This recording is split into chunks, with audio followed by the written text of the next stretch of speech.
చెంగిచేర్లలో రోహింగ్యాల mafia దందా దమ్ముంటే వాటిని అరికట్టండి. ఎమర్జెన్సీని తలపిస్తున్న కాంగ్రెస్ పాలన. బీజేపీ జాతీయ ప్రధాన కార్యదర్శి బండి సంజయ్.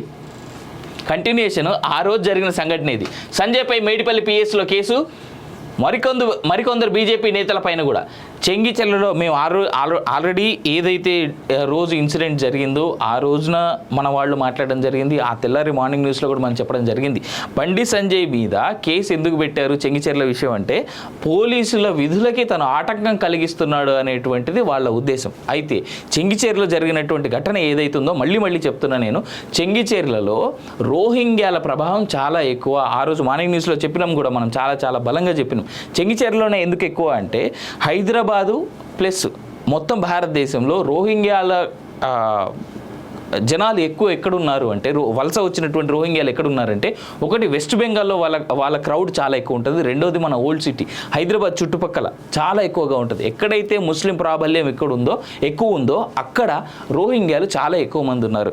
ఈ రోహింగ్యాల వల్లనే భారతదేశంలో ఈనాటికి కూడా మనం చూస్తున్నటువంటి ఈ గొడవలు ఏవైతే జరుగుతున్నాయో హిందూ సమాజం పైన లేదంటే క్రిస్టియన్ సమాజం పైన జరుగుతున్నటువంటి గొడవలు ఎక్కడ ఎక్కువ జరుగుతున్నాయో అక్కడ రోహింగ్యాల ప్రభావం కానీ రోహింగ్యాల ప్రాబల్యం కానీ చాలా ఎక్కువ ఉందని అర్థం చేసుకోండి.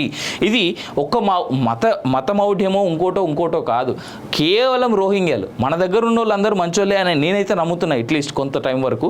సో కానీ ఈ రోహింగ్యాల వల్ల చెడిపోతున్నారు. ఇన్ఫ్యాక్ట్ చెంగిచెర్ల ఘటన కనుక మీరు గమనించుకుంటే చెంగిచెర్లో లోకల్గా ఉండేటువంటి ముస్లిమ్స్ వల్ల మన హిందువులకి ఏనాడు ఇబ్బంది అయితే జరగలేదని అక్కడున్న ముస్లిమ్సే చెప్తున్నారు. ఇన్ఫ్యాక్ట్ చెంగిచెర్లలో అక్కడ ఉండేటువంటి లోకల్ ముస్లిమ్సే చెప్తున్నటువంటి మాట, ఎవరైతే వలస వచ్చినటువంటి రోహింగ్యాలనాలో వాళ్ళ వల్ల మేము ఇబ్బంది పడుతున్నాం అనేటువంటి మాట బండి సంజయ్కే. కానీ మొన్న కిషన్ రెడ్డి వెళ్తే కూడా కిషన్ రెడ్డికి కూడా వాళ్ళు అక్కడ ఉన్నటువంటి ముస్లిమ్స్ కంప్లైంట్ చేయడం జరిగింది. ఇది కేవలం రోహింగ్యాల వల్ల జరుగుతుంది తప్ప ఇంకోరి వల్ల కాదు. అందుకే భారతదేశానికి సిఏఏ అవసరం అనేటువంటి మాట అమిత్ షా కానీ లేదంటే వివిధ పార్టీ వర్గాలు కానీ చెప్తున్నటువంటి మాట. సిఏఏ ఎందుకు అవసరం అనేటువంటి మాటను మనం చాలా సింపుల్గా చెప్పుకుంటే వలసగా వస్తున్నటువంటి లేదా వలసగా వచ్చి ఇక్కడ సెటిల్ అయినటువంటి హిందూ, సిక్, ఇసాయి అనేటువంటి వివిధ జాతులకు చెందినటువంటి వాళ్ళని భారతదేశంలో పౌరులుగా గుర్తించి వాళ్ళకి పౌరసత్వం ఇవ్వాలనేటువంటిది సిఏఏ యొక్క ముఖ్య ఉద్దేశం. కానీ రోహింగ్యాలకి మిగిలిన మేజర్గా ఆ ముస్లిం కమ్యూనిటీకి చెందినటువంటి వాళ్ళకి కాదు. ఎందుకంటే ఈ భూమి మీద మనం చూసుకుంటే ఎన్ని దేశాలు ఉన్నాయో అందరికీ తెలిసిందే.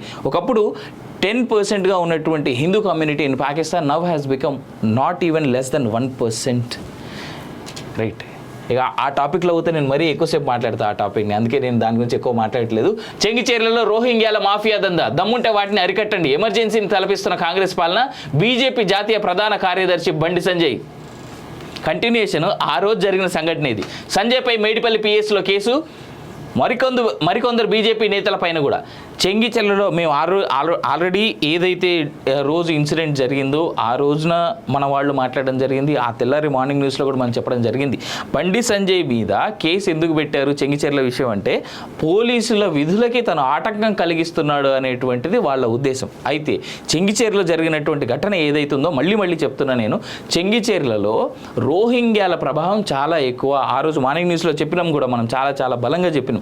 చెంగిచెర్లలోనే ఎందుకు ఎక్కువ అంటే హైదరాబాదు ప్లస్ మొత్తం భారతదేశంలో రోహింగ్యాల జనాలు ఎక్కువ ఎక్కడున్నారు అంటే వలస వచ్చినటువంటి రోహింగ్యాలు ఎక్కడున్నారంటే ఒకటి వెస్ట్ బెంగాల్లో వాళ్ళ క్రౌడ్ చాలా ఎక్కువ ఉంటుంది. రెండోది మన ఓల్డ్ సిటీ హైదరాబాద్ చుట్టుపక్కల చాలా ఎక్కువగా ఉంటుంది. ఎక్కడైతే ముస్లిం ప్రాబల్యం ఎక్కువ ఉందో అక్కడ రోహింగ్యాలు చాలా ఎక్కువ మంది ఉన్నారు.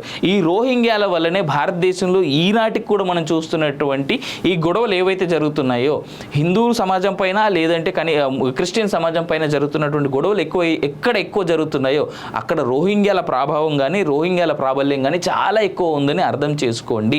ఇది ఒక్క మతమౌఢ్యమో ఇంకోటో కాదు. కేవలం రోహింగ్యాలు మన దగ్గర ఉన్న వాళ్ళందరూ మంచోళ్ళే అని నేనైతే నమ్ముతున్నా అట్లీస్ట్ కొంత టైం వరకు. సో కానీ ఈ రోహింగ్యాల వల్ల చెడిపోతున్నారు. ఇన్ఫ్యాక్ట్ చెంగిచెర్ల ఘటన కనుక మీరు గమనించుకుంటే చెంగిచెర్లో లోకల్గా ఉండేటువంటి ముస్లిమ్స్ వల్ల మన హిందువులకి ఏనాడు ఇబ్బంది అయితే జరగలేదని అక్కడున్న ముస్లిమ్సే చెప్తున్నారు. ఇన్ఫ్యాక్ట్ చెంగిచెర్లలో అక్కడ ఉండేటువంటి లోకల్ ముస్లిమ్సే చెప్తున్నటువంటి మాట, ఎవరైతే వలస వచ్చినటువంటి రోహింగ్యా రోహింగ్యాలు ఉన్నారో వాళ్ళ వల్ల మేము ఇబ్బంది పడుతున్నాం అనేటువంటి మాట బండి సంజయ్కే కానీ మొన్న కిషన్ రెడ్డి వెళ్తే కూడా కిషన్ రెడ్డికి కూడా వాళ్ళు అక్కడ ఉన్నటువంటి ముస్లిమ్స్ కంప్లైంట్ చేయడం జరిగింది. ఇది కేవలం రోహింగ్యాల వల్ల జరుగుతుంది తప్ప ఇంకోరి వల్ల కాదు. అందుకే భారతదేశానికి సిఏఏ అవసరం అనేటువంటి మాట అమిత్ షా కానీ లేదంటే వివిధ పార్టీ వర్గాలు కానీ చెప్తున్నటువంటి మాట. సిఏఏ ఎందుకు అవసరం అనేటువంటి మాటను మనం చాలా సింపుల్గా చెప్పుకుంటే వలసగా వస్తున్నటువంటి లేదా వలసగా వచ్చి ఇక్కడ సెటిల్ అయినటువంటి హిందూ, సిక్, ఇసాయి అనేటువంటి వివిధ యూనో జాతులకు చెందినటువంటి వాళ్ళని భారతదేశంలో పౌరులుగా గుర్తించి వాళ్ళకి పౌరసత్వం ఇవ్వాలనేటువంటిది సిఏఏ యొక్క ముఖ్య ఉద్దేశం. కానీ రోహింగ్యాలకి మిగిలిన మేజర్గా ఆ ముస్లిం కమ్యూనిటీకి చెందినటువంటి వాళ్ళకి కాదు. ఎందుకంటే ఈ భూమి మీద మనం చూసుకుంటే ఎన్ని దేశాలు ఉన్నాయో అందరికీ తెలిసిందే. ఒకప్పుడు 10%గా ఉన్నటువంటి Hindu community in Pakistan now has become not even less than 1%. Right, ఇక ఆ టాపిక్లో పోతే నేను మరీ ఎక్కువసేపు మాట్లాడతా ఆ టాపిక్ని, అందుకే నేను దాని గురించి ఎక్కువ మాట్లాడట్లేదు. 2014 to 2024 10 ప్రభుత్వ భూముల్లో వచ్చిన తేడా 2.31 లక్షల ఎకరాలు మాయం. 2,31,000 ఎకరాలు మాయం అన్నమాట దాని లెక్కన.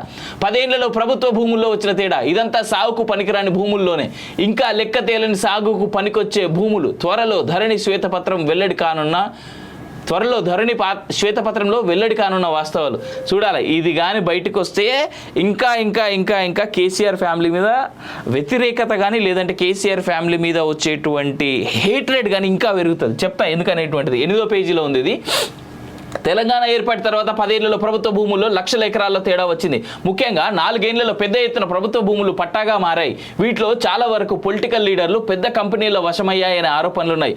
ధరణి పోర్టల్ ద్వారా అప్పటి ప్రభుత్వ పెద్దల అండదండలతో సర్కారు స్థలాలకు NOCలు, పాస్ పుస్తకాలు జారీ, భూ కేటాయింపులు జరిగాయనే విమర్శలు ఉన్నాయి. త్వరలో ధరణిపై కాంగ్రెస్ ప్రభుత్వం శ్వేతపత్రం విడుదల చేస్తామని ప్రకటించగా ఇందులో ఎవరు, ఎక్కడ, ఎంత భూమి కొల్లగొట్టారనేది ఆధారాలతో సహా వెల్లడించనున్నట్లు అధికార వర్గాల సమాచారం. ఇవే కాదబ్బా, ప్రభుత్వం అంటే పనికిరాని భూములు అని చెప్పేసి వీళ్ళు అంటారు. అంటే ఎక్కడైతే సాగు జరగట్లేదు ఆ సాగు జరగని భూములు ఒకటే కాదు, ఇక్కడ నాలాల మీద ఉండేటువంటి ల్యాండ్స్ కబ్జాలు కావచ్చు, లేదంటే చెరువులు, కుంటలు కూడా కబ్జాలు అయిపోయి అక్కడ పట్టాలు, పాస్ పుస్తకాలతో చాలా మంది దగ్గర ఎకరాలు ఉంటాయి. ఇప్పుడు ఇంకోటి ఏంటంటే చెరువుల పక్కన లేదంటే కుంటల పక్కన ఉండేటువంటి ల్యాండ్స్ని వాటిని ఏమంటారు ఓవర్ వాటర్ వచ్చేటువంటి ఏరియాస్ కింద కన్సిడర్ చేసేసి కనీసం వాటిని రెగ్యులరైజ్ కూడా చేయదు. అట్లాంటి స్థలాలు కూడా చాలా వరకు రెగ్యులరైజ్ అయిపోయినాయి. ఇంకోటి ఒక్కొక్కసారి కొన్ని సందర్భాలు అది ధరణి ఎర్రర్ వల్ల జరిగిందా లేదంటే నిజంగానే అలాంటి సర్వే నెంబర్లు ఏమైనా ఇచ్చా అనేటువంటిది కూడా చూడాలి. కొన్ని ఏరియాలో నేను చూసా, ఖమ్మం లాంటి ఏరియాలు, ఇప్పుడు ఖమ్మంలో ఏదైతే బ్రిడ్జ్ ఏదైతే కొత్త బ్రిడ్జ్ కట్టారో అక్కడ సంఘటన నేను చెప్తున్నా. అక్కడ ఒక చెరువులో ఒక 4-5 సర్వే నెంబర్లు ఉంటాయి. ఆ సర్వే నెంబర్లను కూడా రెగ్యులరైజ్ చేసి వాటిని కూడా నార్మల్ ల్యాండ్స్ కింద కన్వర్ట్ చేసి అమ్ముకున్నటువంటి సంఘటన ఖమ్మం పోతే తెలుస్తుంది. ఇయే కాదు ఇంకా చాలా భూ స్కామ్స్ ఉన్నాయి. ఈ 8-9-10 ఏళ్ళ పాలన ఏదైతే కేసీఆర్